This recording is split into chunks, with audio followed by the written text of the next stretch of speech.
Odds and ends. No, what? Have the Zoom sound come through your computer instead of your phone. You need to have the mic off on one of them.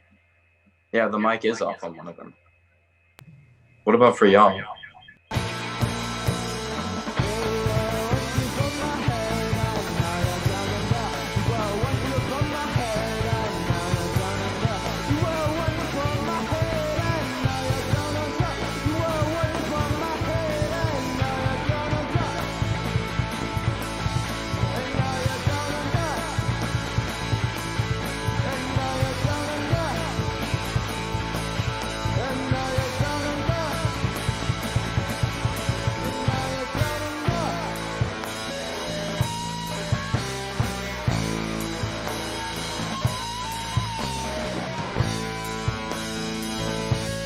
Hello everyone, I'm Bella. Welcome to Odds and Ends, my new show where we dive into topics involving everything that has to do with music, art, and any sort of creative outlet people have found to let loose with inspiration. Joining me for the very first episode today is Favor. Hello. What's up? What's up? How's it going? Good. Everyone introduce yourselves and what you guys all play in the band. I'm Jimmy Mercado, and I play the guitar and sing mostly in the band. I'm Evan, and I play drums, and sometimes I play keyboards. I'm Lo. I play bass and sometimes guitar, I think. How are you guys doing? Pretty good. Pretty good.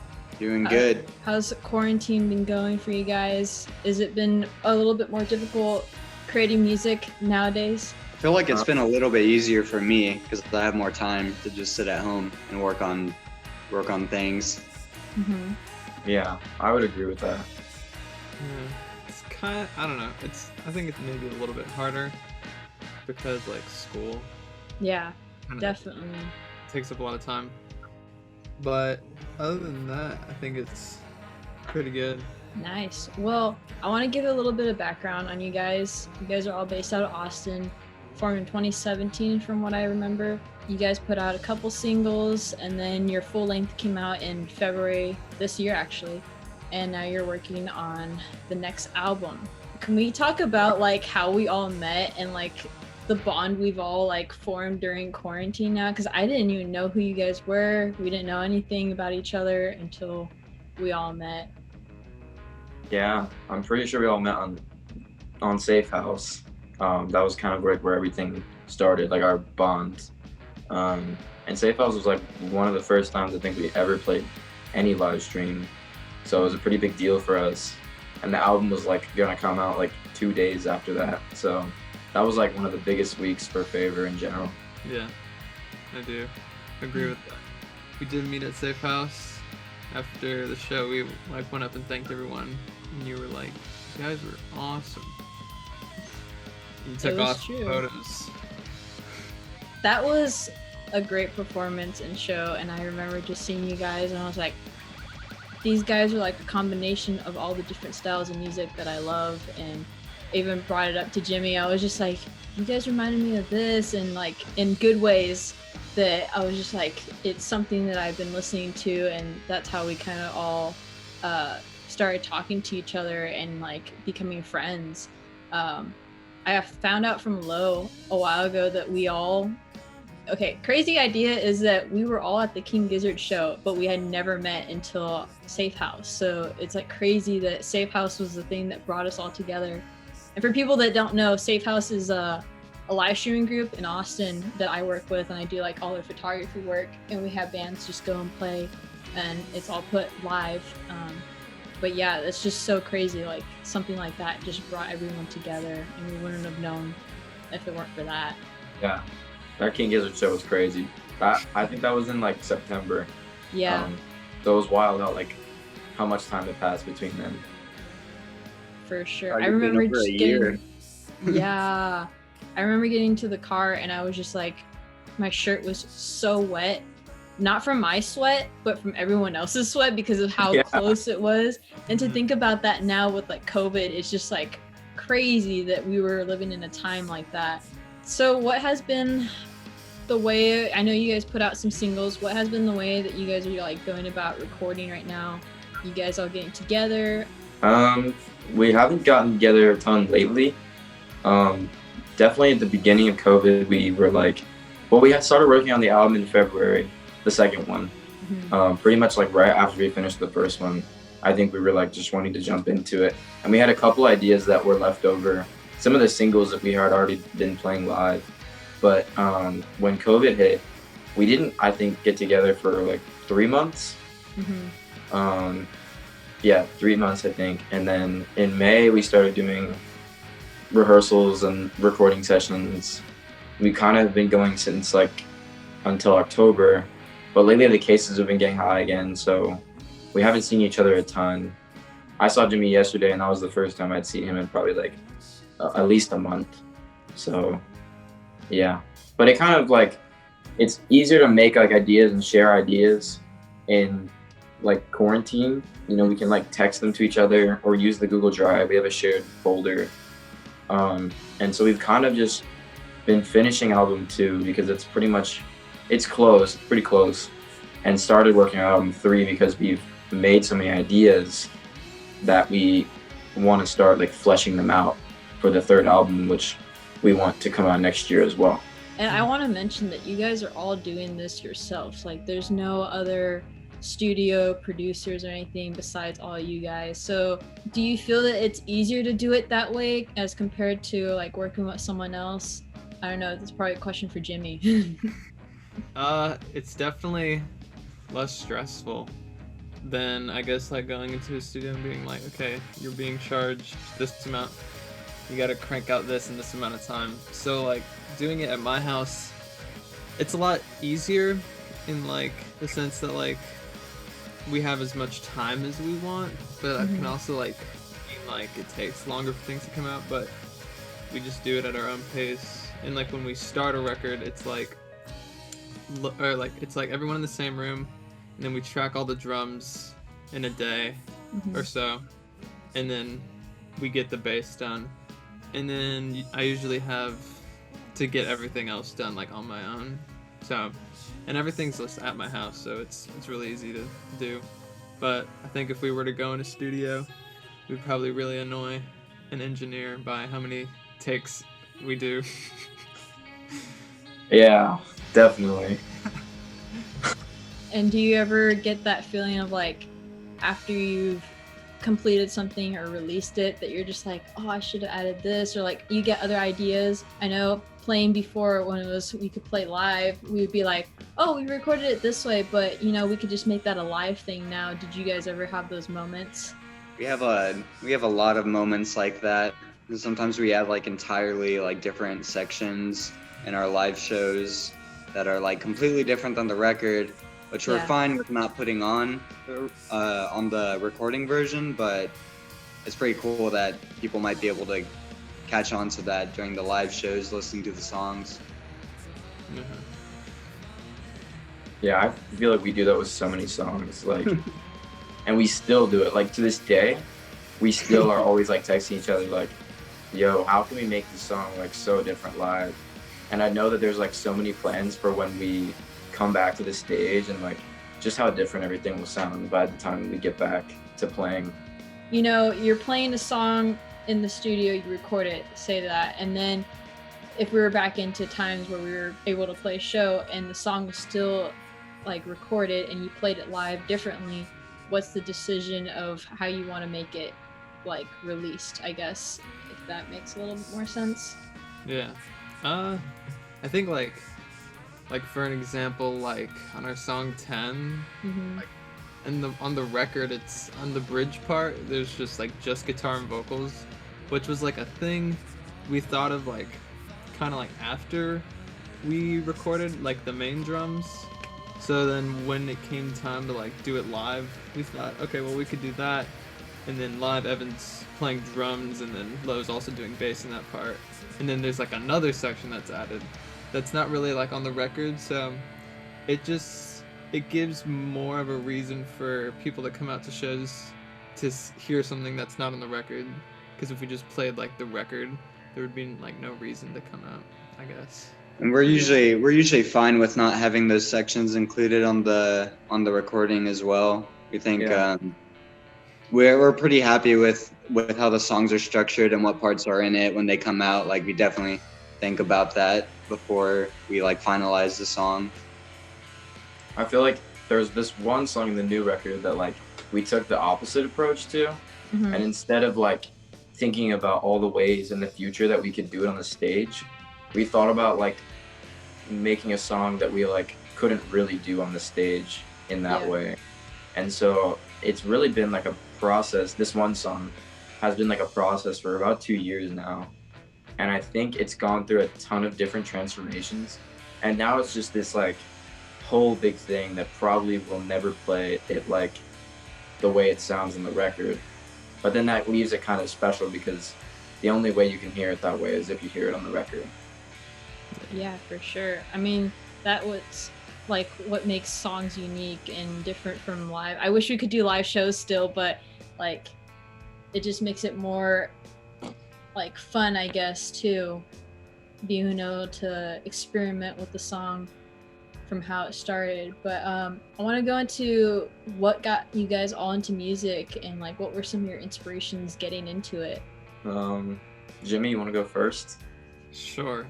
Well, drumming.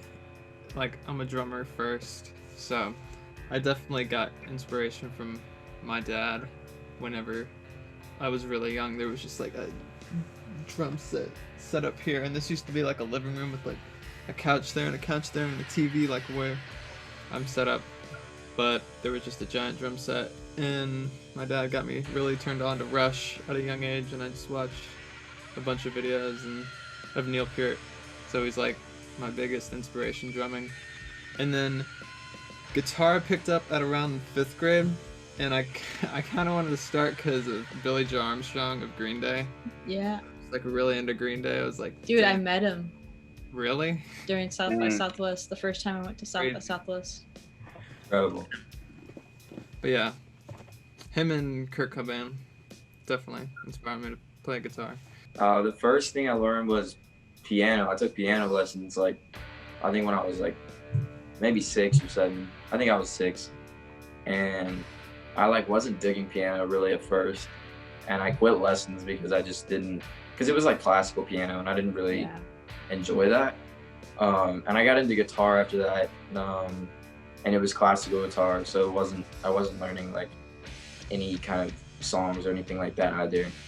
And I think that kind of what inspired me to play bass a little bit, because I was more into like playing like this than I was into playing like that. Mm-hmm. And so that's kind of how I got into bass a little bit. And all that happened like in a really short period of time. And so I picked up drums like literally a year after that, when I think I was in kindergarten or 1st grade. And I had like a lessons teacher, and he wasn't like someone that taught like really complex things. He just like taught me how to play songs. And one of my biggest influences was probably Mike Clark for a long time. And I also got into Neil because my teacher was like, he was the biggest fan of Neil ever, and like he would always go to Rush shows. That's kind of how I got into those instruments. And I just started picking up drum lessons again because I just kind of want to get better at drums. I feel like you can always get better at your instrument, and so that's why I decided to start taking lessons again. I guess I got more into music. I've always liked music. I grew up around music, and I listened to some things here and there all the way up till like freshman year of high school. But it wasn't until I heard Clint Eastwood by the Gorillaz when I first started getting into like bands as a whole, and into music way deeper than just like a surface level of listening to it. And I didn't know that they wrote Feel Good Inc. So when I heard that song again come around, I was like, oh yeah, I remember this song used to play on the radio all the time. The bass line was so like good and iconic, and it didn't sound too hard to play, so I wanted to pick up the bass like after hearing that. And I've kind of just been going with it since, just been stemming out what I've been listening to from each band onto the next. And I've discovered quite a lot of musical inspirations, and definitely meeting Evan and Jimmy, and they showed me the Garden and King Gizzard and all those other bands that like my musical taste like started to take off into what I really enjoy listening to. So that's awesome. And those are all great bands for like influences. I know for me, going to shows and then like seeing or hearing some music that was just like really like getting me pumped up, that would make me inspired to write more music. Was there like a certain artist or memory of a show that made you feel that way? I don't know if there was like a specific time in the beginning when I met Jimmy, but I know that like artist-wise, the first one that like the two of us really got into was Mac DeMarco. We were like kind of obsessed with Mac DeMarco, and we played one of his songs live one time. Like it was like really early on, like before we were even Favor. Yeah. And we were just like, from Mac DeMarco, we got into the Garden because they had gone on a tour together, and Jimmy went to go see the concert. And also, Mac was connected to King Gizzard, and he was kind of like the first artist I feel like we shared the common love for. I remember going to this show that Mac DeMarco was headlining, and the Garden was opening, and that show was really like, damn, that opening band, like that show, and seeing King Gizzard and Emil and the Sniffers play, like both those shows, I walked away just being like, damn, that opening band was so hard. So yeah. Those shows were definitely super awesome to see. They were really inspiring. Just like, man, they just totally rocked the stage on Stubbs, and it'd be a dream to play there. Stubbs is like if we were to ever play there, that'd be like, we made it. Like, Top tier. King Gizzard, the King Gizzard show really turned me on to Stonefield. I started listening to them a lot. I had already heard of Orb, but I started to listen to them a little bit more. I think when 2018 came around and like Lo kind of came into the band, it was really funny because we started playing shows where we would play covers by Emil and the Sniffers, by King Gizzard, The Garden, and Mac DeMarco. We would have like all four of those artists, and we would play covers from all four of them. And it's all like kind of different. The shows were like really varied back then, and it was like kind of helping us get together in our sound. There's like two different versions of our live show. Like there's I always classify them as like the drum pad shows and the non-drum pad shows. I kind of associate the drum pads like with all the samples and other things with the kind of cover era when we first got together and started playing a lot. And we seem to use it a little bit less, but it's probably gonna come around again. Man, Bella, if you had done one of those shows, you would have thought we were a completely different band back then. There are some memories we did not want to speak about from those times. The dark there's been removed videos on YouTube, private videos from live shows that we are not putting back up.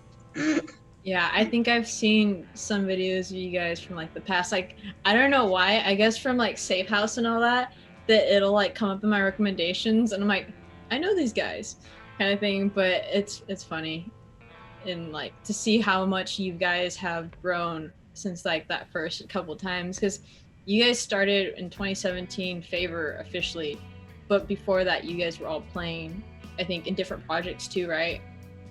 Yeah. Lo and I met, I don't know what year. Do you remember? I don't remember the year. I think it might have been like 2014, but yeah. I got signed up to Band-Aid when I was like 14, after I had been playing bass for just a little while, and we were put together in a band. And Jimmy was just this little drummer, but I was like, oh my god, like he can drum. But we'd have a director who would help us like rehearse songs and learn songs and just give us pointers and such. But me and Jimmy had shared common artist interests, such as like Green Day and Rush at the time, and we would always start playing those songs, and it drove our instructor crazy because we would just keep going on, and he'd be like, guys, stop, focus. And we're over here playing like Working Man or Green Day. That's funny. It's like every video that I've seen with you guys all together or with other people doing like collabs too, I was just like, damn, sounds good. Like it makes me happy to know that music is having like a future now. Seeing, because, well, Lo, I know how old you are now, but everyone else is younger. Like you guys are younger than me and Lo, so it's just like it makes me feel better about what the future is gonna hold now. So Thank you. Pretty cool. Thank you. yeah, and Lo too. You're really good. Thank you. Yeah, Lowe's saved our lives. We were that first like official gig that we were gonna play. Like, I think they had already played together. Blow and Jimmy and Rafe played together because I couldn't make a gig. So Favor actually, the first time Favor performed together was like without me, and they were Down Under, I think. But then I remember that show. he came. One song. Yeah, he came to the Beerland show, the first one, that was like billed as Favor, and it was really good. Probably our longest show that we've ever played, and frankly, like saved our lives because I don't think we would have had another opportunity like that if we had like chose to not go because we didn't have a bassist. And since Lo has joined, like the new originals have like a whole new flavor because I know we had a lot of things. Oh yeah, I was gonna say when I joined the band to fill in for Favor, at the time they had already had the majority or like the bulk of like Wave Breaker kind of written down already. And so I was learning those songs. They still ended up being a little different on the record than when I first learned them, but because all the songs flowed together so like seamlessly, it was like really hard to learn the songs because they would all be in the same key, like following similar patterns, and it was like a blur, but I was able to pick it up at least, which is good. Yeah, I know how that is. I've been like last minute jumped into a band and they were just like, okay, here's the key. Also, just look at my hands or follow the drummer. And I remember doing that for one show where I was in a cover band and everyone was set up already, but our singer wasn't there yet. So the guy from the next band, his band went and jumped up and played with us, and they were just like, let's just jam out. And they were like older guys. And that was just like a really great experience of being put into a situation where you don't know the music, you don't know who these people are, and you're just all jamming. And that's like, do you guys think situations like that too can help a lot, like growing as a musician? Definitely, yeah. Yeah, for sure. Yeah, you can just like get a feel for like how people play differently compared to like what you're normally with. And we haven't really like jammed too much with other bands, but I don't think it's really something that we'd be opposed to. Someday there's an idea in the works. Definitely. Yeah. Well, I mentioned you guys' age. How old are you guys all? I didn't mention this earlier. I just turned 17. I'm 16. I just turned 21. What was like the best show you guys all played that you were just like, wow, this like outweighs all the rest of them? One of the standout ones to me has always been I think either like Safe House was almost like perfect, like I think we almost played exactly how we wanted to for that show, or Hotel Vegas was crazy. That show was so fun to play, and we were really like, we started out and it felt kind of like a normal show, but like as we played, like it just kind of like exploded into like another level of like energy. It was so good. I agree.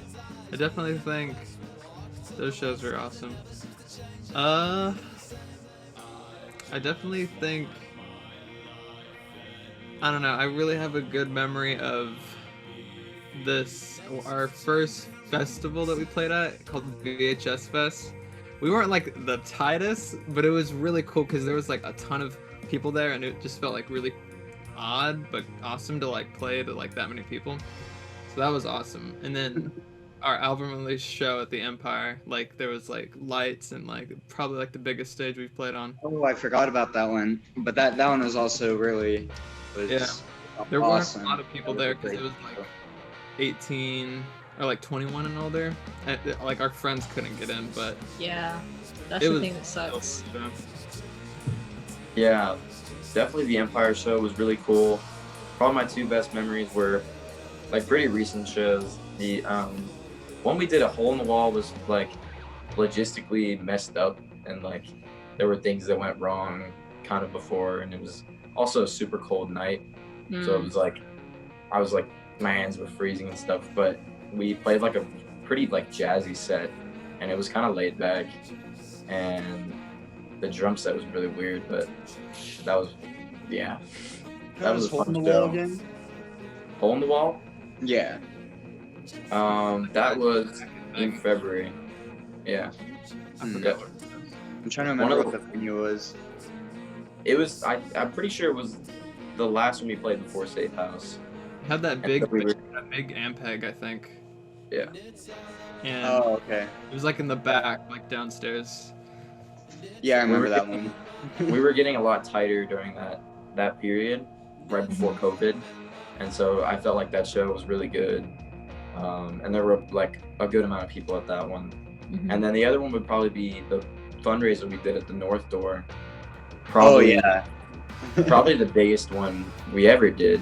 And it's too bad that like we didn't get to end on that one, because I felt like that was probably one of the better shows we've like ever played. Yeah. And you know, all of our friends' bands were there, and a lot of our friends were there. Probably the most amount of friends we had at any show. So it just felt good to be surrounded by all these musicians and friends, and it was for a good cause. So that's why I liked that one. Yeah, and there's a different atmosphere too when you're playing with bands that you don't know, or with, like you said, with a bunch of friends.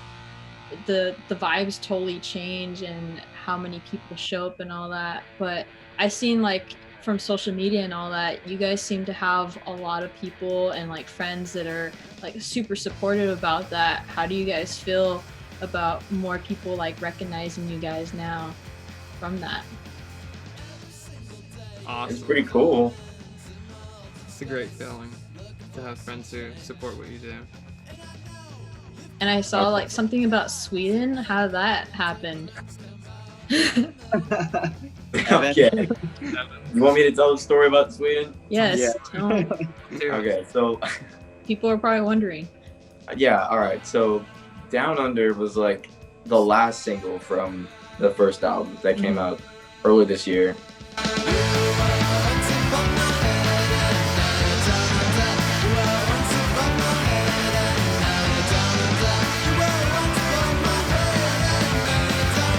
And like I think we finished Down Under in maybe December, or like right before. It was pretty late in the game, honestly, and we honestly didn't have like super high expectations for it. Like it was kind of, I'm not saying like it was a throwaway track, but it was much more simple in comparison to a lot of the songs in the album. It was like a hype song. Yeah, it was mostly like the song we were like, oh, this is gonna be the mosh pit. Like, oh yeah. Was it the old version of Down Under or the new album version? Same. I think they're the same. Okay. The only song I think that changed was Wave Breaker for the album. Yeah. But basically we released Down Under in like January, and it was like after I came back from like a trip on winter break, and like all of a sudden we started seeing like these crazy amount of like plays in Sweden, and it was just like really random and weird. And I think some of it owed to like my dad and I had like recently been like reaching out to a bunch of radio stations, and we just like came upon like Rocket FM and Stockholm College Radio, and we reached out to like both of them, and they both said that they wanted to play it. So it just started becoming like a big deal. Like the song started becoming a big deal, and we started seeing our streams like go past like 10K, and then like they went past 20K, and we were like, whoa, this is like our biggest song ever, and it still is. And it got added to like their playlist in Stockholm, and they played it for probably 3 months, I think, there. Wow. And it got played here too, but it just became a super big deal there. And ever since that song got played, we have been able to send our newer songs, and they play our newer songs now there too. And our latest song, "Wishing at the Well," charted on the college radio for the first time. Yeah, as I number remember 12. seeing that. Yeah. And it was really cool to see, us getting on a chart with King Gizzard, because that's like probably, one of our major influences. Yeah. So that was kind of how the Sweden bond came to be. That's It was so crazy seeing our page with like for that time where it was like really really up there, like just opening it and just seeing like 20,000 plus monthly listeners at the time. Like I never would have thought I'd see that many listeners on anything I've worked on. Like it's pretty crazy. Yeah. And I think it really helped the album. Like the album definitely, that was probably the most streamed song from the album.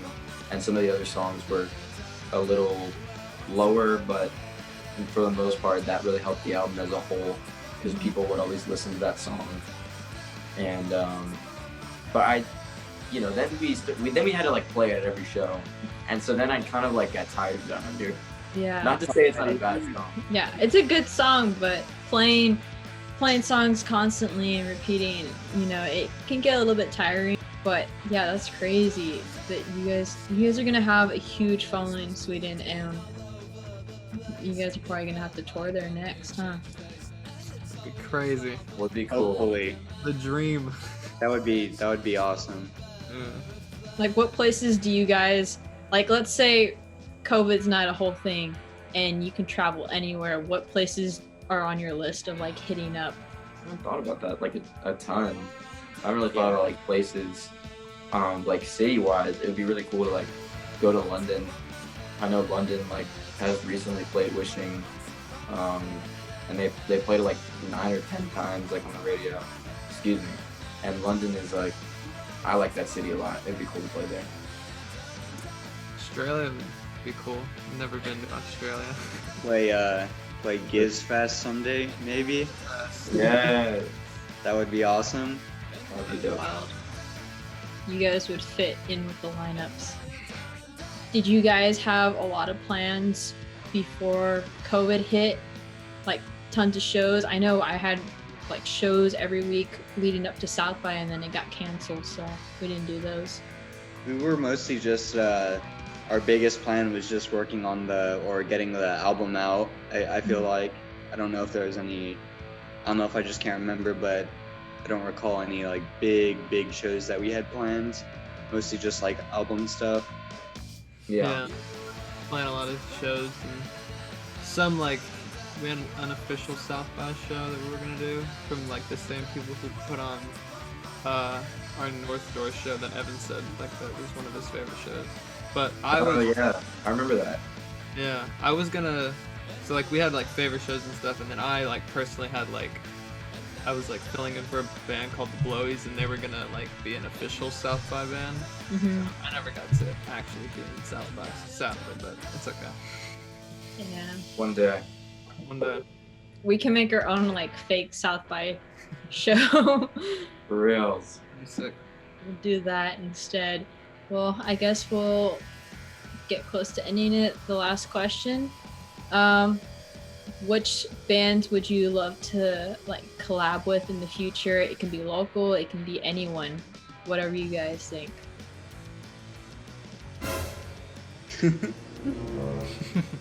I guess. Locally, I don't know. There's not really like a ton of bands that I guess I don't really know. Oh, Evan just left. That's awkward. See ya. He said, I'm a dick.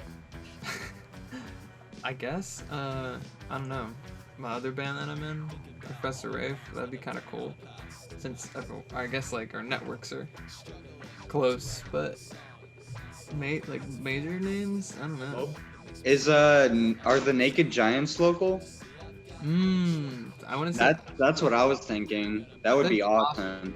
that's a great band. I would not mind working with them. 2 3 pieces. What about VOCs? Those guys are crazy. Crazy. I don't listen to a ton of their stuff, but it sounds good. Oh, he's coming back. Oh my god, this light. Can you see all the light changing right now? I'm like getting it dark and bright and the sun's just hitting.